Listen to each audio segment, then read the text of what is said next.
Welcome to Weekend Design. If you want to escape reality that the outdoors looks something like this, consider bringing your dream world inside like Jacksonville Beach artist Margaret Radford does. On this Weekend Design, Margaret shows us how to make sculptured clouds. Okay, the first thing you'll need is some foam core or some cardboard, or you can use gator foam for your backing. Styrofoam, this is just styrofoam insulation you can get at the hardware store. And then you need snap blades to carve that with. You can have the large ones or the small ones.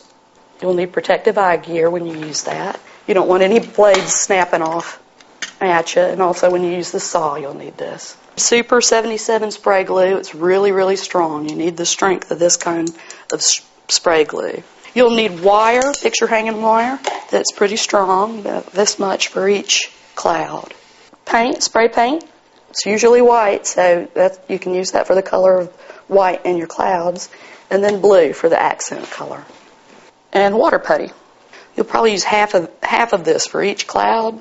You'll also need some things to mix the water putty in. You'll need two, one to mix it in and one for water, and a paintbrush. You know, it doesn't need to be any special brush, just as long as it's soft and can spread the water over the water putty. The first step is to cut out your shape on your foam core. This is the backing. The marks won't show. Just go ahead and draw that out, and then I use a snap blade and I cut that out. It doesn't matter if it turns out perfect. It's all going to get covered up. Draw it off, cut it out, and then spray glue it to the styrofoam. So you apply the Super 77 spray glue, and then spray the backing.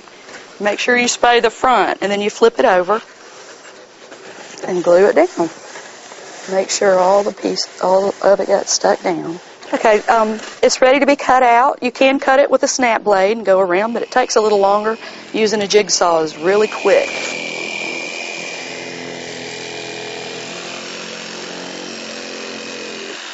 Okay, I'm going to sculpt it down so it's more sculptured and looks more three-dimensional. It would look good this way, and you could go ahead and water putty it, and it would just look more graphic, but I want it to have a more sculptured look, so I start cutting it around the edges. See, and it's already getting more depth, and it doesn't have to be perfect. Clouds aren't perfect, so it's nice to have a little texture left in it, but it's just been tapered off. Now it's ready to put the wire in.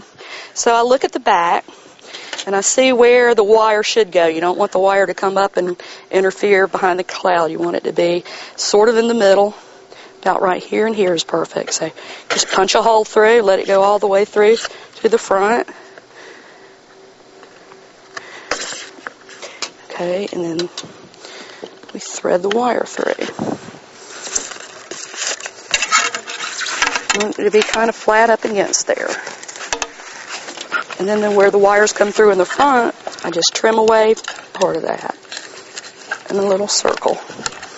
I'm doing that so I can curve this around and make it so it won't come back through on the back. And then the hole will be filled with water putty along with the rest of the cloud. So this way your wire's built in and it won't ever come back on the side, see? It's real strong that way. And that's ready. Okay. Now I got to set up for the water putty. I've got to go mix it up. I'm going to put the powder in first. You have to play it by ear and just look at it. And it's always less water than you think. You're going to make sure there's not powder stuck on the bottom too. That'll make lumps in it. Okay. Okay, we're ready to apply the water putty. I just use my hands. It's the best tool I got. I want it to get and cover up that foam core. And this just joins everything together. So you want to get enough just so there's a shell on everything. And then push that down in there so it gets in there and seals up that wire. Okay, now it's ready. Let me wash my hands off, and then we're going to use the brush to smooth it out smooth. I'm just getting the texture a little smoother, and then it also can push it down to where you have a clean edge on the bottom. So you go all the way down to where the paper is and smooth it out. Okay, so this one needs to dry for 8 hours. I have one that's dry and ready to paint, and it's pretty sturdy. Looks like a good one. This is just white primer paint. It's nothing special. You just get it at the hardware store. Okay, just put the first coat of white on there, and then I'll probably put another one on after that dries, and then I'll put the blue on. That's the funnest part, and it's the finishing touch. So you hold the can way back, so you don't want it too close. It adds just a little color and dimension to it. It just gives it a little more dimension. And that's it, we're done. As soon as this dries, it's ready to hang up. I'd say it's about $70 for a batch of about 8 clouds. So it's very reasonable. Children really appreciate my artwork a lot, and the clouds, and just how cartoony everything is. It's happy, and it's unusual, different, and it's something you don't see every day. I just like to see the things I imagine being real. Thanks, Margaret. What a very cool home to escape to. For more weekend design, continue to check Jacksonville.com. For Jacksonville.com, I'm Amanda Warford.